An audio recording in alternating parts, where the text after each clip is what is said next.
sobat-sobat YouTube, kembali di channel saya Andres Ais.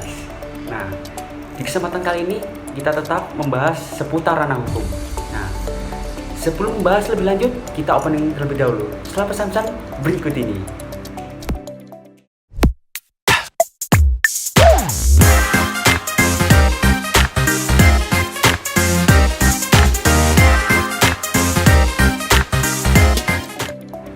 Assalamualaikum warahmatullahi wabarakatuh.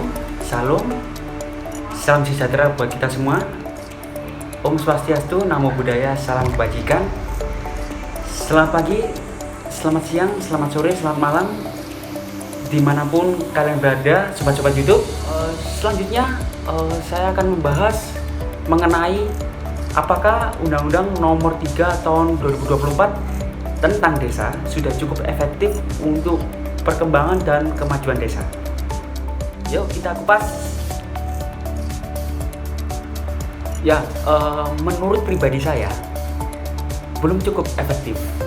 Namun perlu diketahui dalam Undang-Undang Nomor 3 Tahun 2024 ya, yang baru rilis di awal tahun ini ya, tentang desa, mengalami perubahan dari Undang-Undang Nomor 6 Tahun 2014. Nah, di sini saya menyoroti bahwa revisi peraturan perundang-undangan tersebut hanya berfokus pada permasalahan masa jabatan kepala desa, tata cara pemilihan kepala desa, tunjangan purna tugas, kesejahteraan kepala desa, kemudian fasilitas perangkat desa, serta mengesampingkan permasalahan yang lebih substantif dan krusial.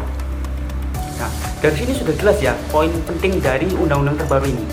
Jadi kita bisa menggambarkan atau mendeskripsikan apakah cukup efektif dari sisi kepemimpinan kepala desa. Salah satu masalah krusial dan substansif tersebut yaitu kurangnya transparansi dan akuntabilitas dalam pengelolaan keuangan dan dana desa. Termasuk dalam undang-undang terbaru ini hanya terdapat penambahan dana desa untuk dana desa konservasi yang bertolak belakang terhadap desa yang tidak memiliki potensi alamnya.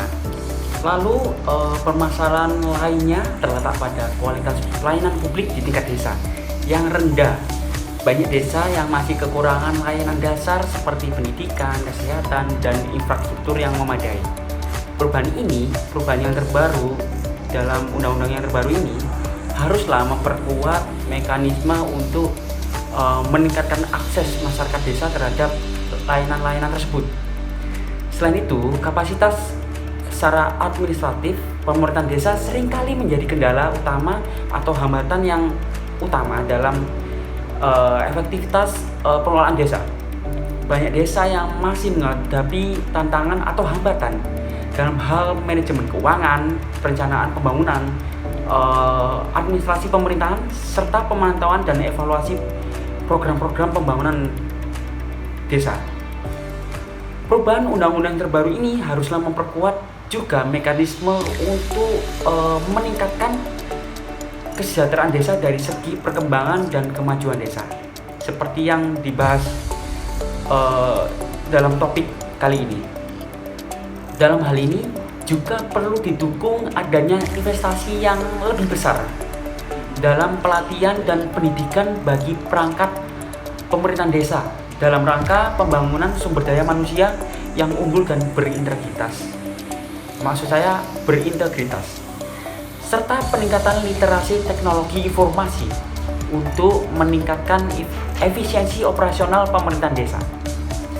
Dan juga tidak kalah penting untuk memperkuat koordinasi antara pemerintahan desa, pemerintahan kabupaten, pemerintahan provinsi atau pemerintahan daerah ya, dan pihak-pihak terkait lainnya, guna memastikan tercapainya sinergisitas maksud saya dalam penyelenggaraan pelayanan publik.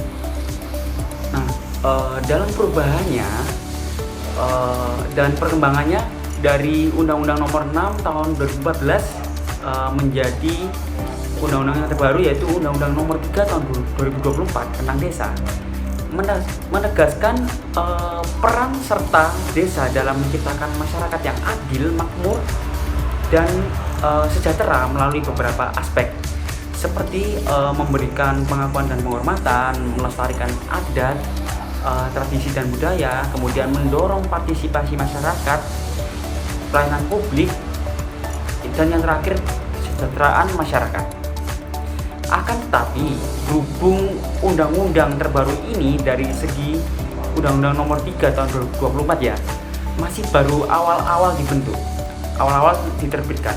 Kita tetap perlu mengkaji dan menilai untuk beberapa bulan hingga beberapa waktu atau beberapa tahun yang akan datang bagaimana dalam implementasinya.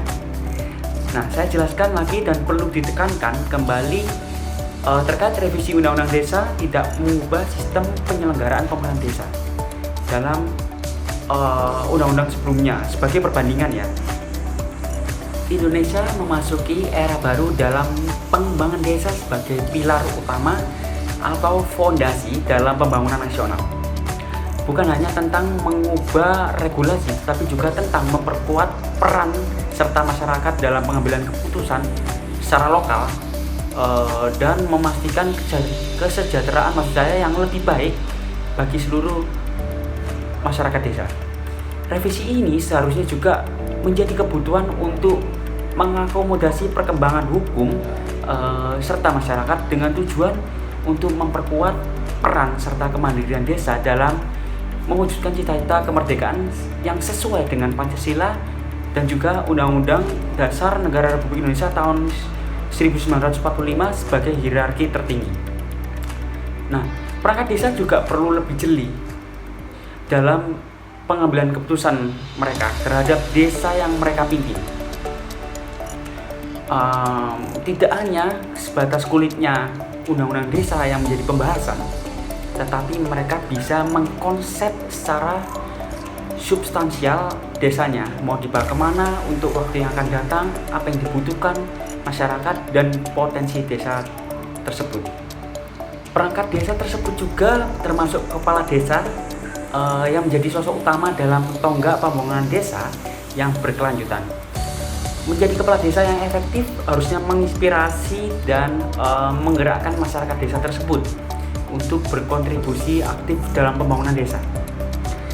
Kepala desa yang visioner, berintegritas, dan mempunyai kepedulian tinggi akan menjadi katalisator perkembangan, maksud saya, perubahan dan kemajuan masa depan desa yang dipimpin oleh kepala desa tersebut. Nah, kepala desa tersebut juga tentunya harus memiliki visi misi yang sekiranya bisa diwujudkan atau diimplementasikan untuk kemajuan desa tersebut yang kepala desa tersebut pimpin. Sehingga jawabannya di sini Undang-Undang Nomor 3 Tahun 2024 tentang desa yang terbaru ini ya belum cukup efektif, serta masih banyak yang harus dibenahi. Jika kita melihat dari undang-undang sebelumnya ya, itu dalam tanda kutip kita melihat dari undang-undang sebelumnya, yaitu Undang-Undang Nomor 6 Tahun 2014 terhadap beberapa kasus-kasus desa-desa yang ada di seluruh Indonesia, bahkan desa tempat tinggal kita. Selanjutnya yang terakhir, bagaimana dari desa sobat-sobat YouTube sekalian? Apakah di desa kalian berdasarkan undang-undang yang terbaru ini sudah cukup efektif untuk perkembangan dan kemajuan desa kalian? Bagaimana? Bagaimana analisisnya bisa kalian jelaskan di deskripsi di kolom komentar video ini. Akhirnya sampai juga di penghujung video. Itu saja yang saya sampaikan dari pemaparan saya. Kurang lebihnya mohon maaf apabila ada kekurangan informasi yang saya jelaskan, dan saya juga sama-sama belajar. Jika sobat-sobat YouTube masih belum puas terkait dari penjelasan saya, sobat-sobat YouTube bisa mengkaji lebih dalam melalui beberapa literatur ya, entah jurnal atau buku. Dan juga sobat-sobat YouTube pastinya harus mengkaji lebih dalam dan menilai implementasi kedepannya terkait undang-undang yang terbaru ini, yaitu Undang-Undang Nomor 3 Tahun 2024 tentang desa. Karena berhubung undang-undang yang terbaru tentang desa ini baru terbit ya, jadi kita perlu lebih mengetahui lebih dalam ke depannya. Itu saja, terima kasih, sampai jumpa di video selanjutnya. See you, bye-bye. Jangan lupa like, komen, dan subscribe. Wassalamualaikum warahmatullahi wabarakatuh.